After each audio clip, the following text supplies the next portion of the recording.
I want to discuss something that someone sent to me and asked my opinion. And I had seen the article going around. The article is dated May the 4th.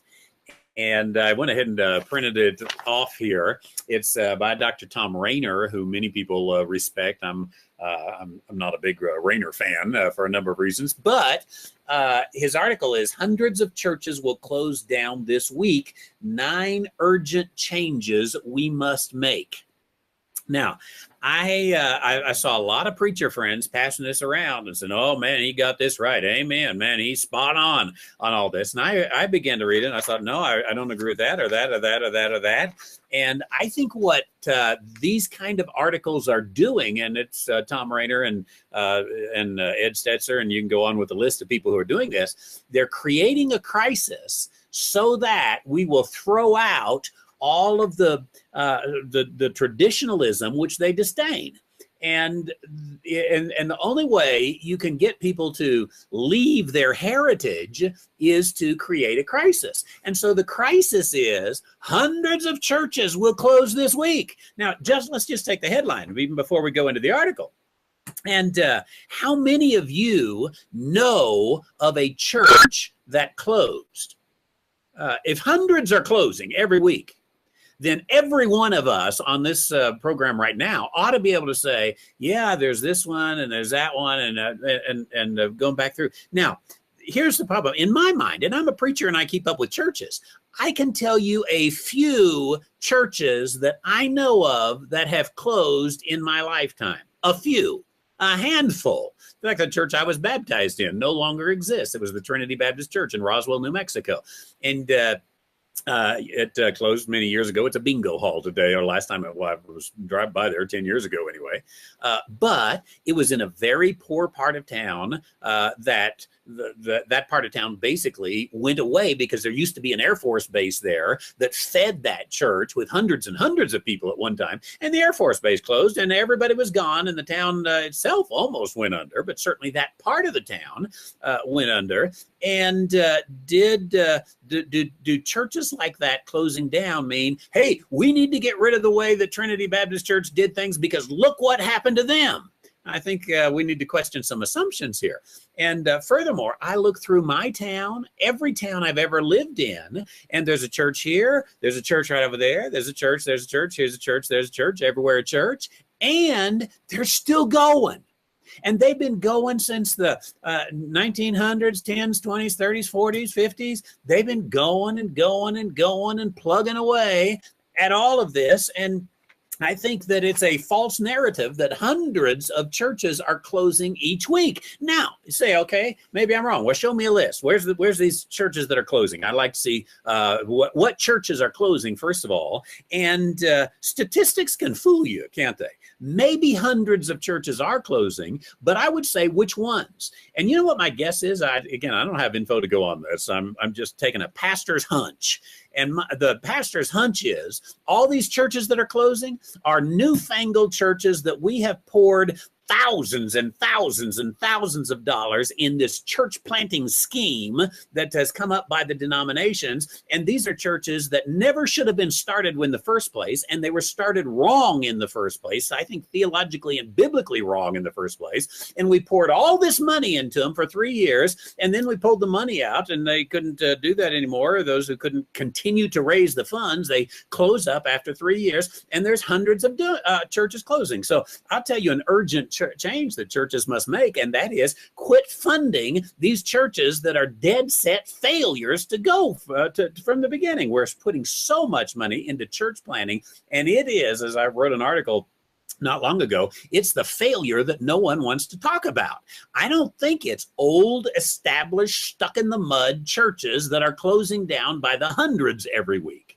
And those that are in those categories, I think you'll find that by and large, they are in neighborhoods or communities that completely changed. You can go to West Texas and you can find a few abandoned churches, but the whole town is abandoned. It's a ghost town. Nobody lives there anymore. And so I so much think we have this false narrative that is taking place on here. And I agree with Jerry here. I know some that may need to close, and I agree with you. But let me I made a few notes on here.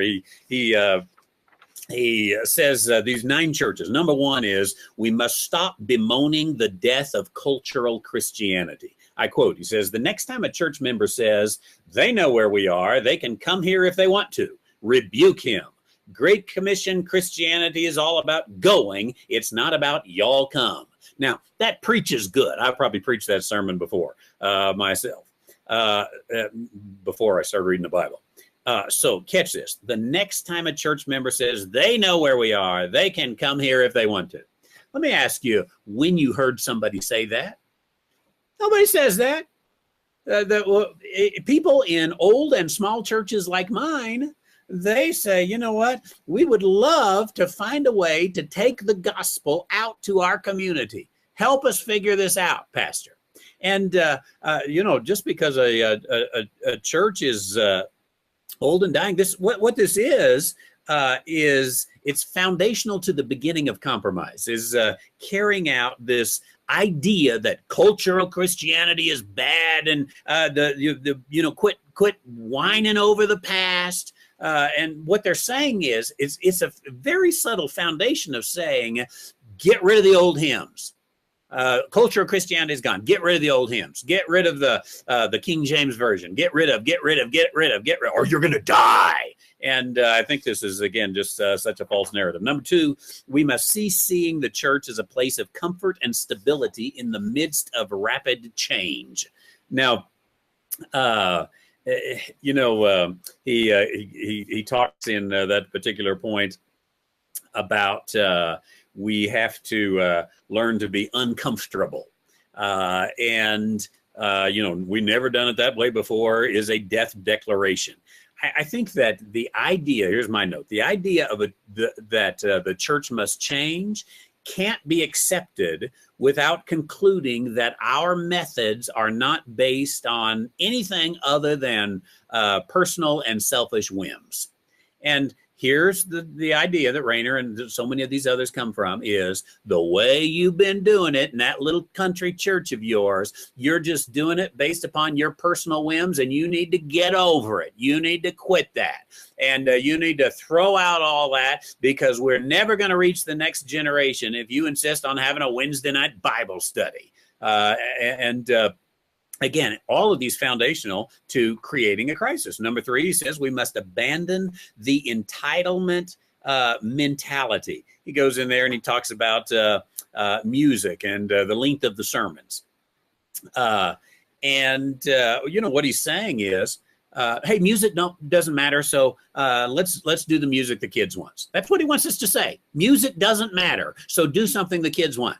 The sermons don't matter, so do something the kids want. Quit having your entitlement mentality that says, I'm going to sing the song I want to sing. Now, maybe our music is not built on a personal whim. Maybe there was some reasoning we sing these kind of songs and we have this kind of worship service. Maybe we're not just all so selfish that we're saying me, me, me, me, me. And this is the picture that he wants to draw of the people who pay his salary and the people who have fundamentally built Christian America, really. I mean, it's the fabric of Christian America, what's left of it. Number 4 is we must start doing. We could argue on whether or not we're not doing right now. Number 5, we must stop using biblical words in unbiblical ways.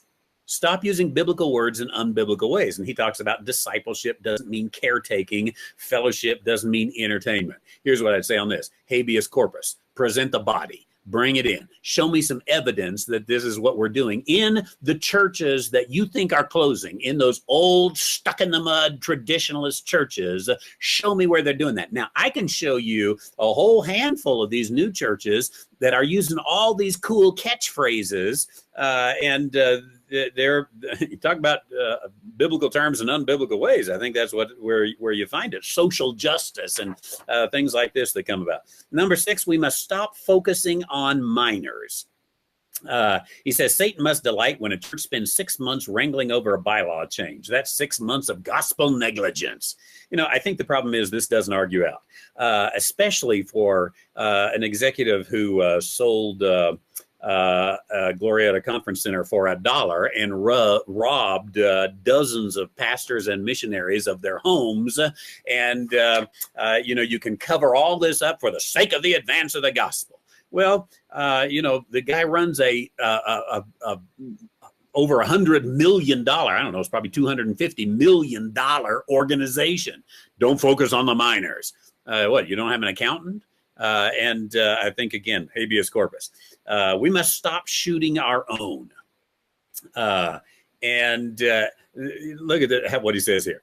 This tragedy is related to the entitlement mentality. If we don't get our way, we'll go after the pastor, the staff member, the church member who has a different perspective than his own. We'll even go after their families. Here's the advice. Don't let bullies and perpetual critics control the church. Don't shoot our own. It's not friendly fire. Now, did you catch what he said? Don't let bullies and critics control the church. Let me control the church. I'm the one. You do this my way. It's just fighting physical bullies with spiritual bullies. And I know there are bullies around, and there's sometimes you have to fight fire with fire if someone's trying to control the church. And I tell you what, the best way I've found to deal with bullies is put things out before the congregation. I used to be bullied. People would come and, Pastor, you need to do this. You need to do this. You need to do this. And I found a way to fix it. I say, bring it up at the business meeting. They're not going to bring it up at the business meeting because they know they'd be laughed down. They want me to do the bully work. So I just say, hey, we got a business meeting. I'll give you the opportunity to make a motion. And you put it out before the congregation, and guess what? Things just kind of work together, don't they? Number 9, we must become houses of prayer. He says, stated simply, we're doing too much on our own power. We're really busy, but we're not doing the business of God. Now, doesn't that sound spiritual? Is this number 9? We're not doing the business of God. This is how I interpret all that. He's saying, hey, this is a spiritual matter. Just do what I'm telling you and don't ask questions. If you ask questions, you're not very spiritual. And I think that this is, again, just really some dangerous stuff here. Here he is. Around 200 churches will close this week, maybe more. The pace will accelerate unless our congregations make some dramatic changes. Here it is. The need is urgent. Now, again, I'd like to know, if you know 200 churches are closing this week, then you probably know which ones, right? Otherwise, you just made up that 200 number. You got to have something to go on, right? It's a list that you had last week, and you compare it to this week's list or something. You say, now there's 200 less. So that number came out of somewhere. I don't know if it came out of your head. I don't know if somebody said it, somebody said it. And we've just been repeating it over and over again. 200 churches are closing every week. But I've never seen a list of those churches that closed in the Southern Baptist Convention. What's the list of churches that close? I want to see it. If you're going to convince me the need is urgent, then I need to know who they are. Then maybe I can study and I can look at all the issues. I can say, what community were they in? What were they trying to do? Maybe they closed because some fool was trying to throw out all the tradition and go some newfangled way. And the church is saying, no, we're not. That's not who we are. Maybe, and this is what I think is the truth. It's these churches we just started, throw a bunch of money in, and said we did missions work, and then they're closing and we start another one. I just want to question every assumption about that particular article there.